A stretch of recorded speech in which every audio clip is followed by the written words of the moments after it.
The sun is the force of consciousness in us that is the pure expression of our soul. Astrologers will use that term soul to describe the sun, and they'll also sometimes say that it's our personality. And that's when things can get really confusing, because the sun isn't our personality. Our personality is the combined forces at work, all of the planets together creating a holistic person. That's the personality. It's all of the planets and the attributes of all of them, and they create a rounded person. The sun is just one component of that, but it is the most important component of it. It is the soul, and the simplest definition I can give for the soul is the part of us that doesn't die when our body dies. It's eternal, and it's not bound by space and time. It's in the context of space and time in this incarnation, in our current material body, but it exists beyond that as well. So the force of consciousness in us that is beyond materiality is our soul.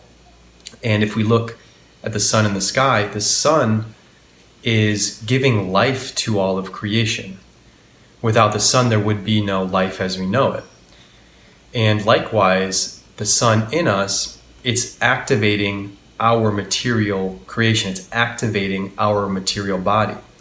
Without the soul, there would be no body animated. There would be no life in us on a micro level, and there would be no life if there were no sun.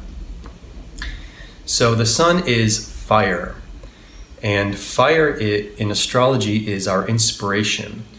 What we're most inspired to do and create that in a way isn't bound by materiality. What would we do if materiality was no concern? So people will say, I don't know what I'm inspired to do, or I'm torn between many inspirations. Well, I say, well, what would you do if there was no material concerns at all? If you didn't have to worry about money, if you didn't have to worry about family concerns, if you didn't have to worry about time, what would you do with your day? What would you do with your life if materiality wasn't a concern? Oh, if I didn't have to worry about money, I would do this all day. That's what I love to do. Well, that's your inspiration. That's your deepest sense of inspiration. That inspiration can change throughout life. And for 10 years, you could be inspired to do something, and then it changes. That's you getting in contact closer and closer with your truest inspiration, the deepest part of what you want to envision and create in the world. And so that inner vision, that inner inspiration is really the foundation of our life, what we're most driven to do. So say we know our inspiration, we know what we're inspired to do, or we have an idea, maybe a strong or maybe a weak idea. How do we fulfill that vision? We have to go out into the world. The sun is the pure expression of masculine energy in the planet of the planets. The moon is the pure expression of feminine energy. We both have those pure expressions in all of us. We both have the pure masculine and pure feminine. So this masculine energy is initiation. It's going out and pushing and going out into the world to do something. So if we have inspiration to do something, we don't just sit in that inspiration. We go out and go into the world and initiate something to do. And that's the process of building our kingdom. So the sun is the king. The king needs his kingdom. How do we create a kingdom? We have to go out into the world and initiate the creation of that kingdom based on that inner inspiration. So building the kingdom, the sun is really, our sun force within us is really driven to build a kingdom. And where do we build the kingdom? What is our personal kingdom? The sun's placement in the chart, in the sign, and in which house is going to give the characteristics of where and how we're building our kingdom. What what characteristic the sign and the house characteristics is where we're going to be building our kingdom, the sun's placement. So the phrase goes, no kingdom was built in a day. And that's absolutely true. We don't create our kingdom quickly. It takes a lifetime to create a kingdom. It takes many years to create that foundation and then to really build and build and build to really establish our kingdom. And in Vedic astrology, the sun's age is from the ages 50 to 70. So not until that age are we really able to get into the deepest contact with our soul inspiration. Not until that age have we really been able to have the time necessary to build that kingdom. And so let's look at the sun in the sky to really get into what is this force? How is this force building the kingdom, your own kingdom? We look at the sun in the sky.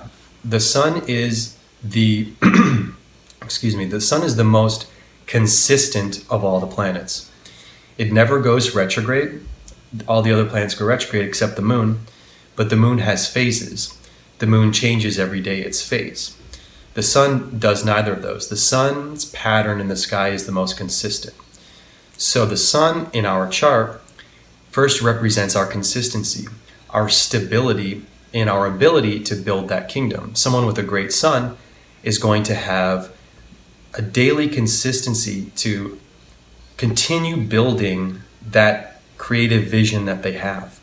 They're going to have the stable mindset to continue on. And even if they take a day off, they're still always inspired to make progress each day with their creative vision. It's a consistent mindset. Someone with a bad sun is not going to have a stable routine. Someone who is fluctuating and will change and they don't have a structure to their day. When we have structure, there's a type of freedom in that.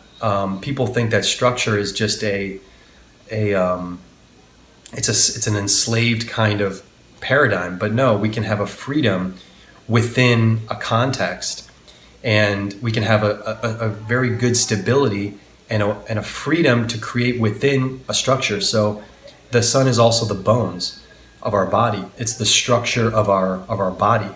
So when we have a structure, when we have a routine, when we have stability in that consistency, we're going to be able to fulfill our vision to a far greater extent than someone with a sun who has a fluctuating and changing routine and stability.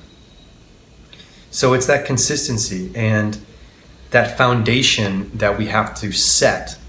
And the sun is the foundation of the ecliptic.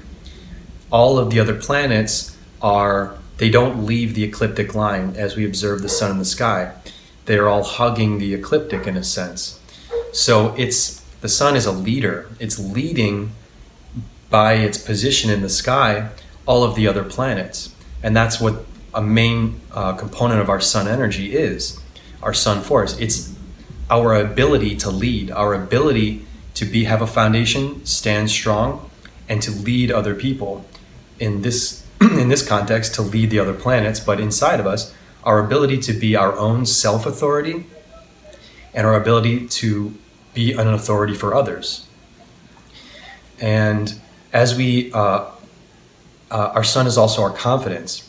People don't follow a ruler or an authority who isn't confident, who doesn't have a sense of self-security.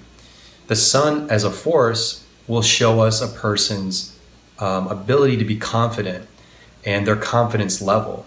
Someone with a sun, for example, if it's being affected by Saturn, will have a lack of self-confidence, and this will affect their ability to lead. So we want a leader that is able to project that vision and be confident and to be stable in a certain vision. So a really important aspect of the sun are those attributes of stability and brightness. The sun is the brightest object in the sky. It's our brilliance. It's the brilliance of our soul shining into the world. And from that brightness, we are able to be a leader. And a bright sun and a strong sun in somebody's chart will give someone that everyone looks to. It's the brightest person. There's just an aura to that guy. He's just got this brilliance, and he just emits an energy. That's someone with a strong sun. That's someone who's confident. That's someone who's stable, and who is able to be a leader because they're expressing a pure soul energy. They're able to express it, or they naturally will be able. Their soul is shining through them very strongly. Their pure essence, and through life, we want to get in contact with that essence. It's a process of getting in contact with that essence. And so the sun is responsible for taking care of a kingdom. And the sun will show a person's ability to be responsible, to be able to provide life, to be able to provide for the constituents of the kingdom. So the king needs to be the ultimate provider for the kingdom. And that means have the capability to understand what's important in any context, to take responsibility for each of your duties that need to be done, taking care of whatever that is important for the building of that creative vision. And there's the phrase from Shakespeare, "Heavy is the head that wears the crown." And that's because there's a lot of responsibility attributed to a king. A responsible king has a lot to worry about. And irresponsible kings are just worried about their self, and they're bad rulers, and the rest of the kingdom suffers because of their lack of responsibility for the rest of the people involved in the kingdom. So within that, there's power. The sun force in us is our ability to express power. And someone with a good sun will understand their power and not abuse their power. Someone with a weak sun, someone with an unaffected sun will abuse power. And that person will hurt things that are lesser than it, that are weaker than it. Someone with a great sun understands that they are more powerful and will not use that power against those that are weaker than it. Very important component of what masculine force in us is, women and men. We both have a masculine force. And abusing power is the sun's force seeing something weaker, consciously or unconsciously, and abusing that weaker thing. That's a very destructive use of one's power. And so a very good sun is not going to go down those roads. It's going to understand that it has stronger power over something, and be responsible and take care of those things that it's responsible for, and not abuse those things that are weaker or dependent upon it. Very important for masculine, but also everyone's sun force within them. So the sun burns. It burns. It'll burn our eyes if we look too close at it during the middle of the day. But it can burn our skin. But that heat burns. That burning is a purification, and that the sun force within us is the burning off of impurities that are not truly us. So as we go through life and we're building our kingdom, we're building towards our greater vision, our greater creative inspiration. We gradually discard things that are not part of that pure vision. And that's the purification, that's the spiritualizing, removing of materiality that the process of the sun force is doing to us as we grow in our life. We're removing things that aren't a part of who we are on the deepest level. our soul. We're removing things. So the sun purifies us and spiritualizes us in that way. And we're getting closer and closer to that as we get to 50. And the sun also is our digestion in our body, and that acidic fire of our stomach, that's purifying food. It's removing all of the excess from a food and getting to the nutrients of the food. It's the same with our larger self. We're taking away everything that is not useful. We're removing everything that is not the purest expression of our truest core soul self. So the sun, the Avashtas, the conditions of the planets in Vedic astrology, the sun agitates the other planets. If a planet is next to the sun, we say that it agitates it. And that's because the sun is so bright and it's so powerful that it makes the other planet have a kind of an anxiety, gives an anxiety to the expression of that planet. And when a planet is next to the sun, literally in the sky, we can't see it because the sun is just so bright. So the sun is really outshining those other planets.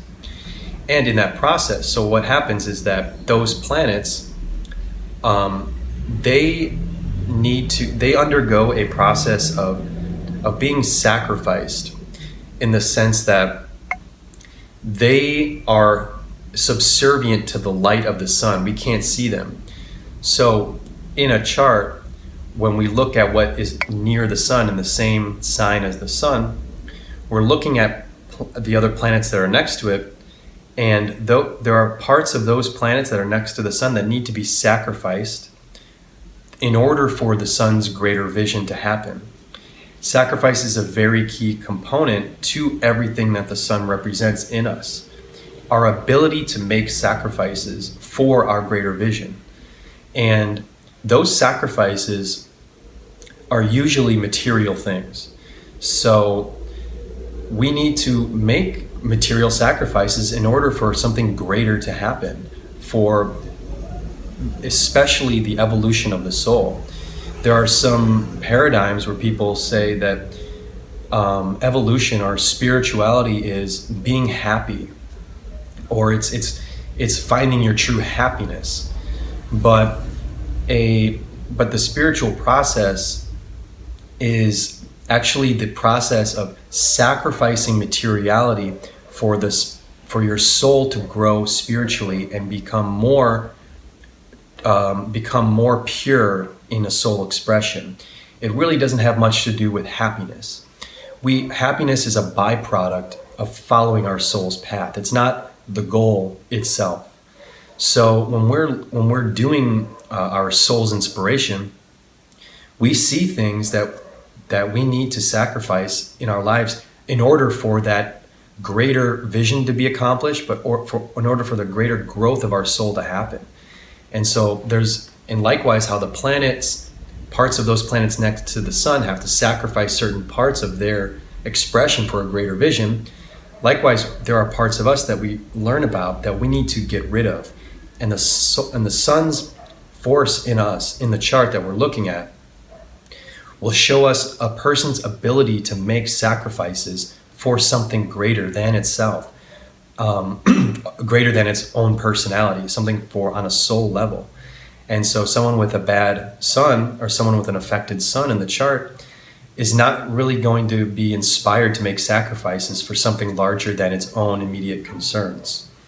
And the sacrifice element is very important. We need to see things that we need to get rid of and to purify out of us and to sacrifice out of us in order for greater progress, greater growth to be made.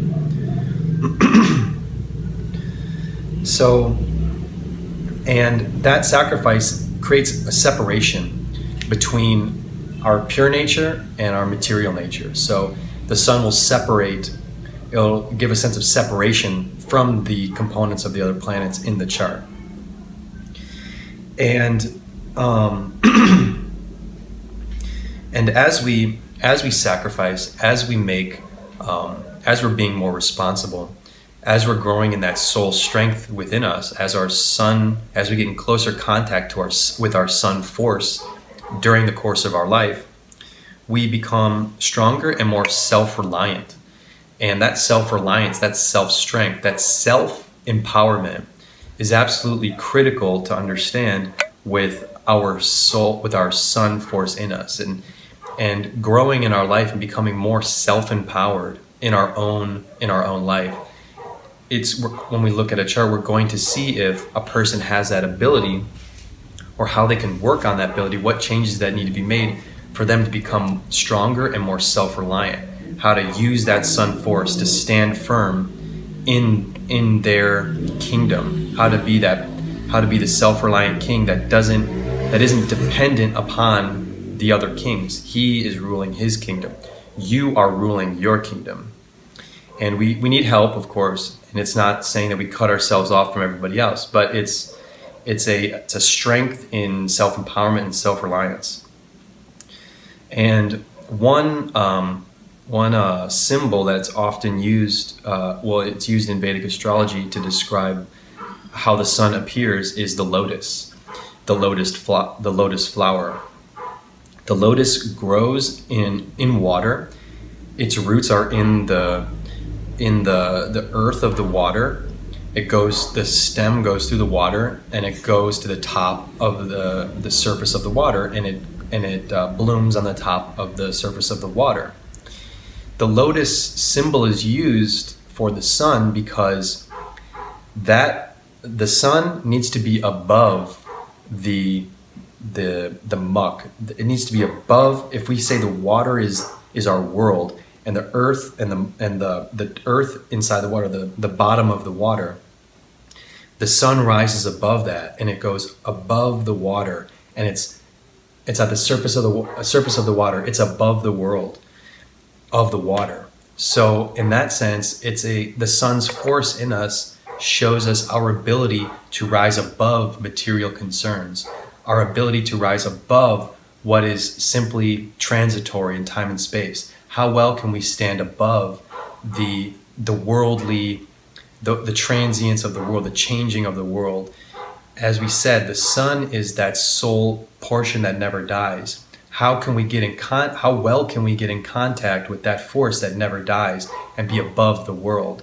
And so it's a very divine aspiration to have, is to be above the concerns of the world. And that's the sun, the core, unending, eternal aspect of ourselves shining through us. And that's like I said, a very admirable aspiration that we all should have to really grow into that pure soul expression that we have. Some names that are used to describe the sun. The sun has the most names in the Vedas. The most names are given to the sun, and two of my favorite are Hamsa, which means swan, and swans are white, and that whiteness is the purity. So using the name Hamsa for the sun is a symbol for the purity of the sun, the whiteness. And also swans migrate, and that represents how the soul migrates from lifetime to lifetime, incarnation to incarnation. A very interesting symbol. And one way I like to think about the sun sometimes is it's a window into heaven. And that window into heaven, the heaven is so bright that our eyes can't see it. It's a pure light. And that brighter world, the heavenly world, is too bright for material eyes. In order to experience that brighter world, to experience divinity, we have to go inside. We can't physically look at it in midday with our eyes. And that purity, I've looked into the sun when it's on the horizon, and I enjoy looking into the sun directly for periods of time, and it takes practice to do that, because it's dangerous if you not practice and grow into doing it. You cannot do it. I've heard that some people can do it in the middle of the day, but it's very dangerous. You could burn your eyes. It's that bright, and it's that powerful. But by looking into the sun when it's on the horizon, you can really, really feel the potency and the energy of the purity of what the sun is. And so when I think of the sun as being a window into heaven, it's like a window into pureness, and heaven being a pure place, the pure spiritual place. So by looking into the sun, by even closing your eyes and imagining and bringing the sun energy, getting in touch with the deeper, pure, unending solar energy, you can really get a sense of spirituality and having a spiritual vision. A vision that's not looking with the eyes. It's an interior vision to something, the deepest part within this body that we have. Okay, that was a small tangent, but the other name for the sun that I like is Mitra. Mitra is, it means friend. And calling the sun the friend, it's calling the sun our soul force, our friend. It's our truest friend. It's the only real friend we ever have. We have friends in material life. We can have friends that repeat through lifetimes. We have similar soul paths, and we take care of the souls are working together. But at the end, we have a one true friend, and that's ourself. That's our own soul. So calling the sun our friend, and it's funny because I just learned this the other day. I was reading the names for the sun, and I remember used to calling the sun it's my best friend. I remember thinking that, like, wow, the sun is my best friend. All I want is the sun. The sun is just pure life. It's pure divinity in our atmosphere. It's right there. It's right in us. And I remember calling it my best friend. And it's deeper than just simply it's out there. It's in us. That deep friend, that truest friend, our soul. Getting in contact with that soul is with our own soul. It's a life process, and it takes time, like I said, to build our kingdom. And so we're living our life to really fulfill that inner creative soul need. And that's why we can say that the sun is the most important planet in us, because the soul is the key part of us. It's the truest, undying part of us. So we really have to dive deep into that. And like I said, it's a process. It takes a lot of time to really find what that true inspiration is, because that inspiration will change throughout life. And that's a process of purifying everything that is not really us.